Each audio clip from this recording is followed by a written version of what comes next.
সম্মানিত সুপ্রিয় বন্ধুরা, আসসালামু আলাইকুম। আজকে আমাদের এইচটিএমএল এবং সিএসএস পর্বের 37তম ক্লাস। আর আজকের ক্লাসে আমরা এরকম সাইড বার কীভাবে ডিজাইন করতে পারি, তাও আবার এইচটিএমএল এবং সিএসএস এর মাধ্যমে, সেই বিষয়টা আজকের ভিডিওতে খুব সুন্দরভাবে সহজভাবে শিখবো ইনশাআল্লাহ। আর আরেকটি কথা আপনাদের মাঝে বলতে চাই, সেটা হচ্ছে শত ব্যস্ততার মধ্যেও আপনাদের মাঝে ভিডিওটা উপস্থাপন করছি, সুতরাং পারিপার্শ্বিক যে নয়েজ, এই নয়েজটা অবশ্যই আপনারা ইগনোর করবেন এবং ক্ষমা সুন্দর দৃষ্টিতে দেখবেন। তো যাই হোক, বেশি কথা বলবো না। এত সুন্দর ডিজাইনটা আমরা কিভাবে করতে পারি, আমরা সরাসরি কোড এডিটরে চলে যাচ্ছি। তো বডি ট্যাগের মধ্যে আমরা কি করছি, প্রথমত কন্টেইনার নিতে হবে, মেন কন্টেইনার, তার মধ্যে সাইড বার থাকবে। তো আমি এই যে স্ট্রাকচারটা কেমন হবে সেটা কিন্তু রাইট সাইডে ইমেজ কিন্তু আপনাদের মাঝে উপস্থাপন করেছি, সেটা আপনারা দেখে বুঝতে পারবেন আশা করি যে কিভাবে আসলে এই ডিজাইনটা আমরা করছি। তো সাইড বারের মধ্যে কিন্তু ইউএল এলআই ট্যাগ থাকবে, এরপরে আমাদের অ্যাঙ্কার ট্যাগ থাকবে। এই অ্যাঙ্কার ট্যাগটার ক্লাস নেম দিয়েছি ন্যাভলিং। আর এর মধ্যে কিন্তু আমাদের আইকন থাকবে। প্রথমত স্প্যান ট্যাগ দিয়ে আমরা একটা আইকন এখানে দিব, এরপর টেক্সট। তো প্রথমত যেহেতু আমরা ফন্ট অসামের যে আইকন ব্যবহার করব, সুতরাং ফন্ট অসামে চলে যেতে হবে এবং আইকনটা এখান থেকে কপি করে জাস্ট আমরা কিন্তু স্প্যান ট্যাগের মধ্যে আইকনটা পেস্ট করে দিব। তো আমাদের কিন্তু আইকনের যে সেকশনটা এটা কমপ্লিট। এখন আমরা টেক্সটের যে বিষয়টা, টেক্সটের বিষয়টার জন্য আমরা আবারও স্প্যান ট্যাগ নিলাম, এর মধ্যে আইটেম টেক্সট এবং হোম যেই লেখাটা আমাদের থাকবে টেক্সট আকারে, সেটা আমরা লিখে দিলাম। ব্যাস, এভাবে কিন্তু আমাদের এলআই ট্যাগ একটা কমপ্লিট। তো এইভাবে কিন্তু আরও 3টা এলআই ট্যাগ নিতে হবে। তো আরও 3টা এলআই ট্যাগ আমি কিন্তু বলবো যে স্ট্রাকচার করলাম। আর এখানে কিন্তু টেক্সটটা পরিবর্তন হবে, প্রত্যেকটার টেক্সটটা পরিবর্তন হবে, সাথে সাথে কিন্তু যে আইকনটা, এই আইকনটাও কিন্তু পরিবর্তন করে দেব। আমরা ফন্ট অসাম থেকে আইকন নিয়ে এখানে জাস্ট আমরা কিন্তু পেস্ট করে দেব। তাহলে কিন্তু আমাদের, আমি ভিডিওর যে স্পিডটা একটু বাড়িয়ে দিয়েছি, কেননা আশা করব এই বিষয়টা আপনারা বুঝতে পেরেছেন।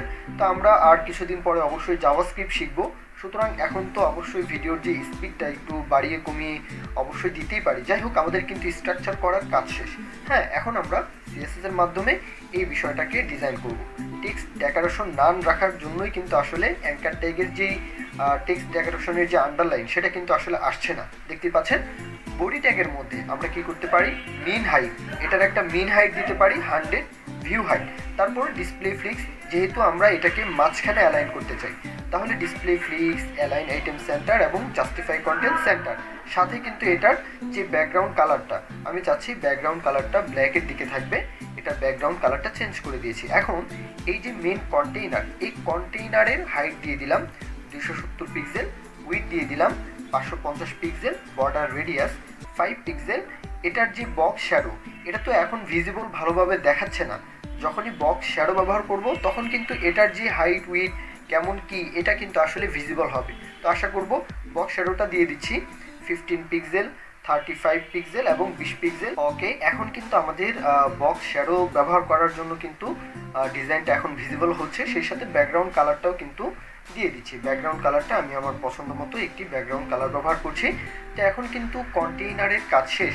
তো এখন সাইড বারের কাজটা করতে হবে, মানে লেফট সাইডে যেই সেকশনটা থাকবে আর কি। তো এটার উইথ দিয়ে দিলাম মাত্র 65 পিক্সেল, যেহেতু ছোট আকারেই উইথটা থাকবে, এবং হাইট 100%।